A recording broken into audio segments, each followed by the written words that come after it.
말씀은 사무엘상 17장 41절에서 49절까지의 말씀입니다. 함께 읽겠습니다. 블레셋 사람이 방패든 사람을 앞세우고 다윗에게로 점점 가까이 나아가니라. 그 블레셋 사람이 둘러보다가 다윗을 보고 업신여기니 이는 그가 젊고 붉고 용모가 아름다움이라.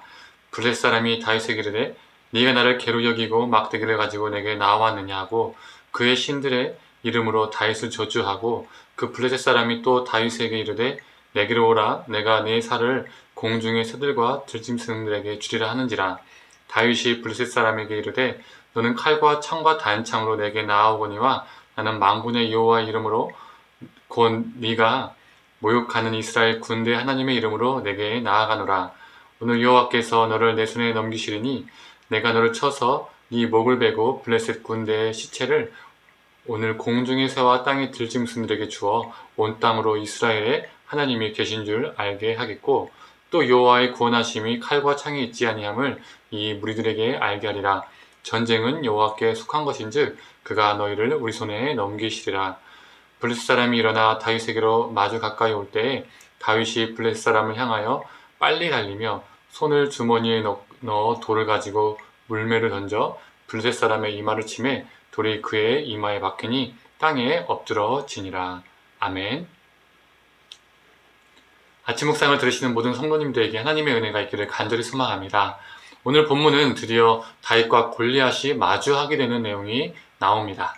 골리앗이 보기에 다윗은 젊고 또 붉고 용모가 아름다워 보였습니다. 쉽게 말하면 큰 자신에 비하면 다윗은 너무 애띄어 보였다라는 것이죠. 그래서 더 만만하게 다윗을 바라보았을 겁니다. 골리앗은 다윗에게 이렇게 말하죠. 네가 나를 개로 여기고 막대기를 가지고 나왔느냐라고 말을 합니다. 골리앗 입장에서는 나를 상대하려고 저 앳된 것을 보냈는가, 그리고 저 앳된 것이 막대기를 가지고 왔는가, 이런 생각을 하면서 어이가 없었을 겁니다.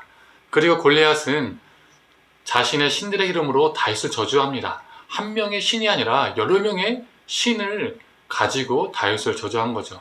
블레셋의 대표적인 신은 다곤이었습니다. 다곤은 반은 인간, 반은 물고기였습니다.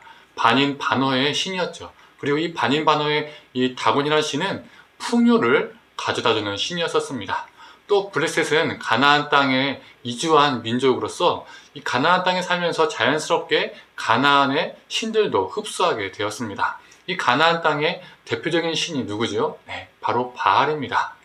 바알도 다곤과 같이 풍요의 신입니다. 풍요의 기준은 어디에 있을까요? 많고 큼에 있습니다. 풍요를 쫓는 골리앗에게 있어서 다윗은 너무나도 작고 작은 존재일 뿐이었습니다.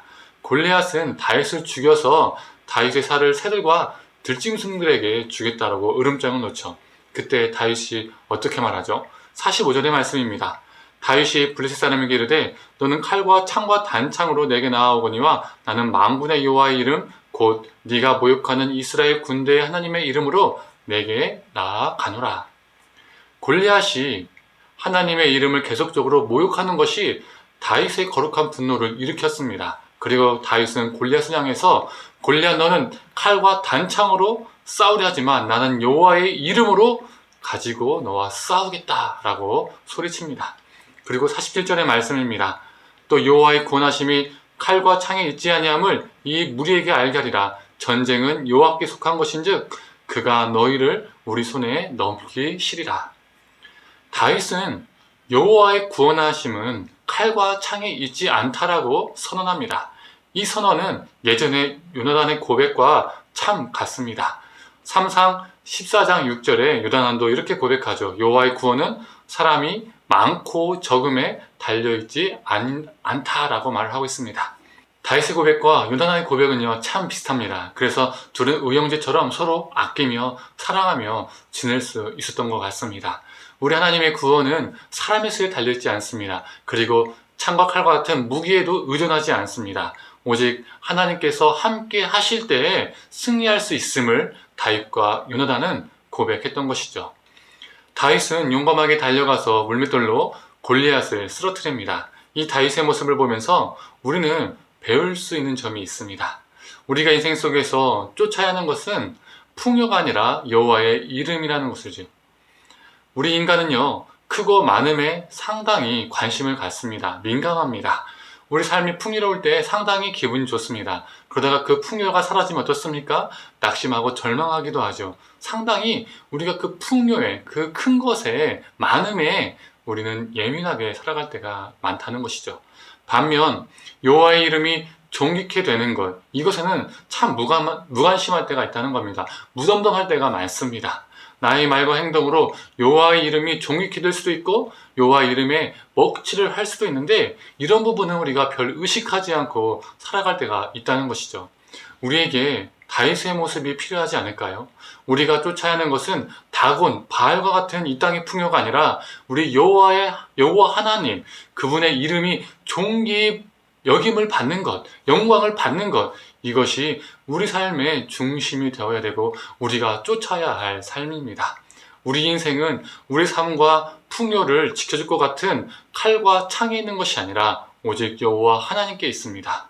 성도님들, 우리를 돌봐주시고 지켜주시는 여호와 하나님을 우리가 붙들고 이 여호와 하나님의 이름을 우리가 드높이는 인생이 되기를 간절히 축원합니다. 함께 기도하겠습니다. 하나님, 다윗과 골리앗이 맞붙게 됩니다. 골리앗은 여호와의 이름을 욕되게 하고 모욕하지만 다윗은 여호와의 이름이 욕됨을 참지 못하고 거룩한 분노를 가지고 여호와의 이름을 위하여 싸웁니다. 하나님, 우리 인생 속에서 여호와의 이름을 우리가 찾으며 여호와의 이름을 부르짖으며 여호와의 이름을 붙들고 영광 돌리는 삶을 살 수 있도록 주님 붙들어 주시옵소서. 블레셋과 같이, 골리앗과 같이, 다곤과 바알과 같은 이 땅의 수많은 크고 많음을, 풍요를 쫓는 인생이 아니라 여호와의 이름을 쫓는 인생이 되게 하여 주시옵소서. 오늘도 그러한 하루 되게 하여 주옵소서. 감사드리며 예수님의 이름으로 기도드립니다. 아멘.